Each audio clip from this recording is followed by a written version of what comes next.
More now on the Russian election result. How will Vladimir Putin use his next term in office? Let's talk to Edward Lozansky, the president and founder of the American University in Moscow. Edward, as Putin enters his fourth term, what do you think he will do that is different? Well, the most important thing is probably a foreign policy, because in the country, in Russia, he enjoys tremendous support. Actually, it's very unique. The latest figures, numbers from the exit polls, and actually after counting more than half of voters, he's approaching 75%. It's more like a landslide. So he is assured with the support of his people. But the challenge, of course, is the foreign policy, because in the eyes of the world, well, let's say in the West, he is considered to be like ultimate evil.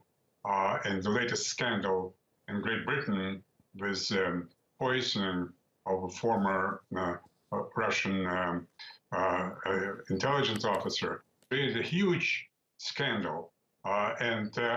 Now, if you read the Western media, now, first of all, of course, New York Times, Washington Post, then he is portrayed as a combination of Bin Laden, Saddam Hussein, Muammar Gaddafi, all rolled into one. As I said, ultimate evil. So with rhetoric like that, now there's a great chance that there can be some military confrontation with the United States, and this is something which people are worried. Actually, they're worried not only in Russia, but in Europe as well, and even in the United States. So I think the greatest challenge for him probably to have another fresh start with Donald Trump.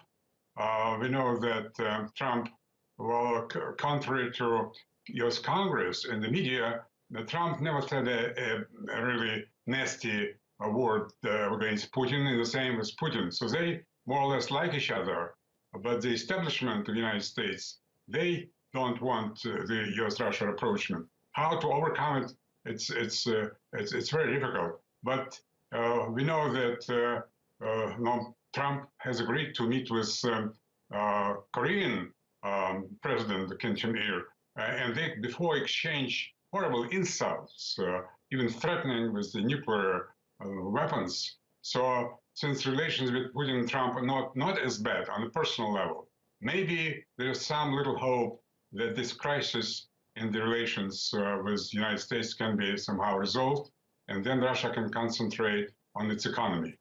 Okay, well, that's the international agenda ahead. What about the domestic challenges he faces? What's on the in-trade domestically? Well, the Russian economy, of course, is not doing quite well, although it's recovered from crisis. And we know the GDP was falling mainly during the price of oil and then, of course, sanctions. But lately, it's started to recover a little bit. But sanctions, of course, are, they don't allow the full scale recovery. So this is what he has to do, somehow find some way with the low oil prices, still somehow manage Russian economy. And again, as I said, there's some positive expectations, and we know that World Bank, they gave kind of some results. We know that some of the rating agencies, they also gave Russians some boost. We know that, for example, Gazprom, despite all this rhetoric and despite accusations in the latest scandal, their bonds are really a hot item on the market. So the situation not as bad. It's not as good as it used to be, because maybe 5-6 years ago, Russian economy was doing very well, and Russian people never lived so well in their history as in 2010, 2012. Things now not as good, but that's why Putin has to find some way to work within this climate of sanctions and low oil prices, and people are very optimistic. Edward Lozansky, we have to leave it there. Thank you very much indeed for talking to us, Edward Lozansky, the president and founder of the American University in Moscow.